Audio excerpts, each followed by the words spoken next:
নমস্কার, শুভ সকাল। কেমন আছো সবাই? আমার চ্যানেলে তোমাদের অনেক অনেক স্বাগত, অনেক অনেক ভালোবাসা।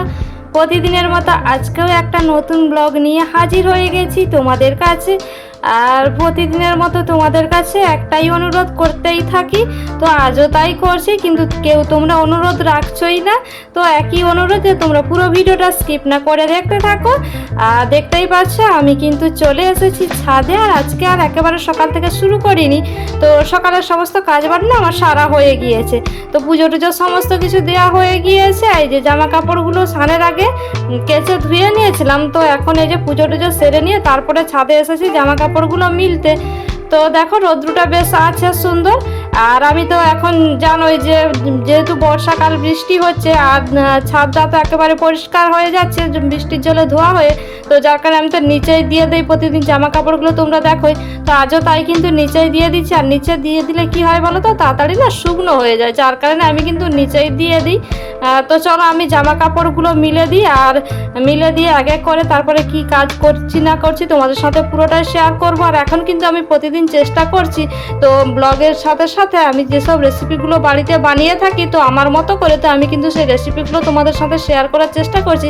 তো আজকেও কিন্তু আমি তোমাদের সাথে একটা রেসিপি শেয়ার করব, আর দেখতে থাকো। ওদিকে দেখো আমার কিন্তু জামা কাপড়গুলো মেলা হয়ে গিয়েছে। ছাদ থেকে নেমে এসে না মেয়ে স্কুলে যাবে ভাত খেয়ে, তো আমি এদিকে রান্নাটা বসিয়ে দিয়েছি। অফ ক্যামেরা আমি কিন্তু রান্নাগুলো বসিয়ে দিয়েছিলাম, তো তোমাদের আর দেখাতে পারি না যেহেতু একটু তাড়াহুড়োর মধ্যে আছি, মেয়ে স্কুলে যাবে। তো দেখো এদিকে আমার কিন্তু ভাত হয়ে গিয়েছে, আর অন্যান্য তরকারিগুলো হয়ে গিয়েছে। এইদিকে আজকে আমি কিন্তু বানিয়ে পাবদা মাছটা ভেজে নিচ্ছি। তো পাবদা মাছটাকে আমি কিন্তু সর্ষে কাঁচা লঙ্কা বাটা দিয়েই বানাবো। তো আমি কিন্তু এর আগে পাবদা মাছের রেসিপি তোমাদের সাথে শেয়ার করেছি। আর এইদিকে দেখো আমার কিন্তু সমস্ত রান্না বান্নাগুলো না হয়ে গিয়েছে, রান্না হয়ে গিয়েছে। এখন এই যে মেয়ে বললাম যে মেয়ে খেয়ে স্কুলে যাবে, তো মেয়ের জন্য ভাতটা আমি বেড়ে নিচ্ছি। তো চলো মেয়েকে আগে খেতে দিয়ে দিই, তারপরে তোমাদের সাথে পুরোটা এক এক করে শেয়ার করছি।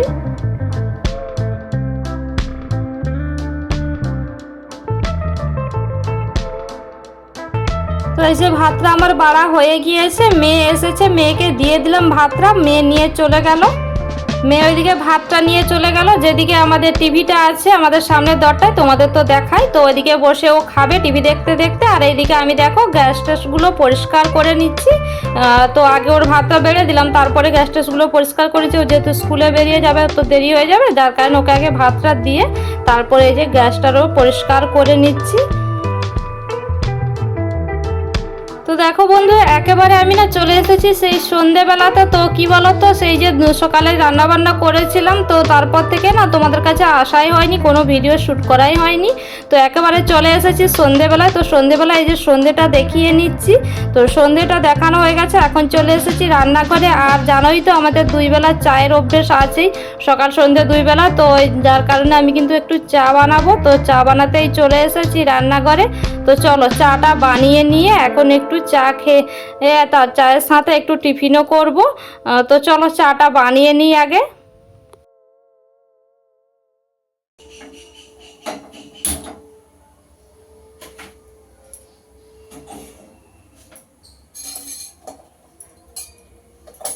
তো এদিকে দেখো আমার চাটা বানানো হয়ে গিয়েছে। আর এইদিকে দেখো চা আর নিয়েছি ছোলা সেদ্ধ দিয়ে মুড়ি। তো ছোলাটা আমি না দুপুরবেলায় সেদ্ধ করে রেখেছিলাম, তো ছোলা সেদ্ধ দিয়ে মুড়ি নিয়ে টিফিনটা হয়ে গেছে। তারপরে দেখো এখন না মেয়ে বিকেলে পড়তে গিয়েছিল, তো আমি ভাবলাম যে সন্ধেবেলা হয়তো পড়া নেই, তো আবার ও এসে বলো যে সন্ধেবেলাতেও না ওর পড়া আছে। তো ও কিন্তু একটু চা আর মুড়ি খেয়ে নিয়েছে। আর আমি যেহেতু নাইটিটা পরেছিলাম তোমরা তো দেখেছো, আর নাইটিটার ওপর দিয়ে আমি কিন্তু এই যে দেখো শাড়িটা পরে নিয়েছি, দিয়ে ওকে যে পড়তে দিয়ে এলাম।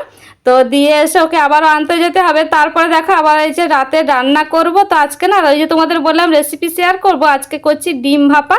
তো ডিম ভাপার জন্য নিয়েছি কি কি নিয়েছি দেখো, নিয়েছি দুই রকমের সর্ষে, সাদা সর্ষে কালো সর্ষে, আর নিয়েছি পোস্ত কাঁচা লঙ্কা, আর নিয়েছি নারকেল কোড়া কিছুটা। তো একসাথে আমি কিন্তু বেটে নিয়েছি। তো অফ ক্যামেরায় বেটে নিয়ে এইদিকে দেখো অফ ক্যামেরাতে আমি কিন্তু ডিমগুলোও সেদ্ধ করে নিয়েছিলাম। তো দেখো এই যে আবার কড়াইতে তেল দিয়ে ডিমগুলোর মধ্যে লবণ হলুদ মাখিয়ে নিয়ে আমি কিন্তু ডিমগুলোকে ভেজে নিচ্ছি। তবে খুব কড়া করে ভাজবো না, জাস্ট একটু হালকা করেই ভেজে নেব। তো চলো ডিমগুলো ভেজে নিই আগে। তবে কি বলো তো বন্ধুরা, সব সময় তো ডিমের ঝোল কিংবা ডিমের ভাজা এসব করেই খাওয়া হয়। তো আজকে ভাবলাম একটু অন্যভাবে ডিমটা রান্না করি। তো এভাবে কিন্তু ডিমের ভাপা রান্না করলে খেতে হয় খুবই ভালো। তো দেখো আমার কিন্তু ডিমগুলো ভাজা হয়ে গিয়েছে, আমি কিন্তু ডিমগুলোকে নামিয়ে নিয়ে গ্যাসটা কিন্তু আমি বন্ধ করে দিয়েছি, জানো তো গ্যাসটা কিন্তু আমার জ্বালা নেই। তো ডিম ভাজার যে তেলটা ছিল, তো ওই তেলের মধ্যে যে একসাথে যে দু রকমের সর্ষে, পোস্ত, কাঁচা লঙ্কা আর নারকেল কোড়া দিয়ে যে বেটে নিয়েছিলাম, তো ওইগুলো কিন্তু তেলের মধ্যে দিয়ে দিলাম। পুরো মশলাটা দিয়ে এখন দিয়ে দিচ্ছি একটু হলুদের গুঁড়ো, আর লঙ্কার গুঁড়োটা আমি দেব না, তো যেহেতু কাঁচা লঙ্কা বাটা আছে। আর দেখো দিয়ে দিলাম পরিমাণ মতো লবণ। তো লবণটা দিয়ে তো দেখো দিয়ে দিচ্ছি সামান্য একটু চিনি। তো দিয়ে আমি কিন্তু মশলাটাকে না ভালো করে এই যে দেখো মেখে নিচ্ছি। তো আমার কিন্তু গ্যাসটা এই মুহূর্তে জ্বলছে না। তো দেখো এই যে জল দিয়ে দিচ্ছি, তো একটু একটু করে আমি জল দিয়ে মশলাটাকে আগে পুরোটা না একদম ঘাঁটা ঘাঁটা করে নেব। তো পরিমাণ মতো জল দেব আগে, তো তারপরে কিন্তু ডিমগুলো দিয়ে আমি কিন্তু গ্যাসটা জ্বালাবো। তো আমি কিন্তু এই মুহূর্তে আমার গ্যাসটা জ্বলছে না। তবে জলটা কিন্তু খুব বেশি জল দেব না, যেহেতু আমার ডিমগুলো তো সেদ্ধই ডিম। তোমরা চাইলে ডিমগুলো না মানে অর্ধেক করে ভেজে নিয়েও কিন্তু ভাপাটা করতে পারো। তো আমি অর্ধেক করে কাটলাম না, অর্ধেক না কেটে আমি গোটা গোটাই করছি। তো চাইলে ওইগুলোকে ডিমগুলোকে অর্ধেক করে কেটে ভেজে নিয়ে এভাবে করতে পারো। তো দেখো এই যে আমি ডিমগুলোকেও দিয়ে দিয়েছি, ডিমগুলোকে ভালো করে মশলার সাথে আমি এই যে প্রথমে মাখিয়ে নিচ্ছি, দেখতেই পাচ্ছ।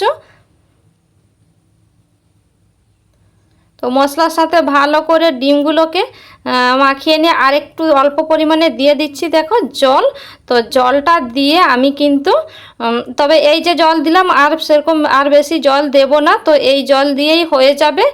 আর দেখো দিয়ে দিচ্ছি ওপর থেকে দুটো কাঁচা লঙ্কাকে দেখো ফাটিয়ে নিচ্ছি, এই যে খুন্তির সাহায্যে কিন্তু কাঁচা লঙ্কা দুটোকে ফাটিয়ে নিচ্ছি, কাঁচা লঙ্কা দুটো ওপর থেকে দিয়ে দেবো। আর এই কাঁচা লঙ্কাগুলো না খুব একটা ঝাল নেই, জানো তো। ওই যে আমি একবার রান্না করতে করতে তোমাদের দেখিয়েছিলাম না যে আমাদের রান্নাঘরের পাশে যে লঙ্কা গাছটা, তো ওই লঙ্কা গাছের লঙ্কা। তবে লঙ্কাগুলো খুব একটা ঝাল নেই, এই কারণে আমি কিন্তু অতগুলো লঙ্কা দিলাম। তো দেখো এখন দিয়ে দিচ্ছি একটু কাঁচা সরিষার তেল। আর যেহেতু ভাপা বানাচ্ছি মানে একটু তো কাঁচা সরিষার তেল দিতেই হবে। তো কাঁচা সরিষার তেলটা দিয়ে, আর যেটা বলছিলাম যে লঙ্কাগুলো আমি বাটাতে দিয়েছি 4টা, আবার যে দুটো লঙ্কা ফাটিয়ে দিলাম, তো 6টা লঙ্কা আমি দিয়ে দিলাম। কেন বলো তো, এই যে ঝাল নেই বলে। তো এই যে তেলটা দিয়ে আমি কিন্তু ঢেকে দিলাম। তো ঢেকে দিয়ে এই যে দেখো আমার কিন্তু গ্যাসটা এতক্ষণ জ্বলছিল না, এখন কিন্তু আমি গ্যাসটাকে দেখো জ্বালিয়ে নেব। এই যে গ্যাসটাকে জ্বালিয়ে নিলাম, তো ওটা একটু হয়ে যাক। তো মশলাটা যত্ন হওয়ার মতো, সেদ্ধ হওয়ার মতো, মানে ডিমগুলো তো আমার সেদ্ধ হয়েই আছে, মশলাটা রান্না হয়ে যাওয়ার মতো আমি কিন্তু অতটা টাইম দিয়ে করব। তো এই যে আমি কিন্তু গ্যাসটাকে একেবারে কমিয়ে দিলাম। তো এখন দেখো আমার কিন্তু কিছুটা সময় পরে এই যে ঢাকনাটা খুলে দিচ্ছি, আর দেখো আমার কিন্তু রান্নাটা কতটা সুন্দর হয়ে গিয়েছে, দেখতেই পাচ্ছ মশলার কালারটা কত সুন্দর এসেছে, দেখতেই পাচ্ছ একেবারে মাখা মাখা হয়ে গিয়েছে। এবার আমি কিন্তু নামিয়ে নেব। আমার কিন্তু ডিম ভাপাটা একেবারে রেডি হয়ে গেছে। আর আমার ডিম ভাপা রেসিপিটা তোমাদের কেমন লাগলো তোমরা কিন্তু কমেন্ট করে জানাতে ভুলে যেও না। আর আজকের ভিডিওটা আমি বেশি বড় করব না, আজকের ভিডিওটা আমি এখানেই রাখছি। আর তোমরা তো কেউ বেশি বড় ভিডিও দেখতে চাইছো না, তাই এখন কিন্তু আমি ছোট ছোট করে ভিডিও দিচ্ছি। তো চলো তোমাদের সাথে দেখা হচ্ছে নতুন একটা ব্লগে। তো ততক্ষণ তোমরা ভালো থেকো, সুস্থ থেকো। আজকের মতো বিদায় নিচ্ছি, টাটা।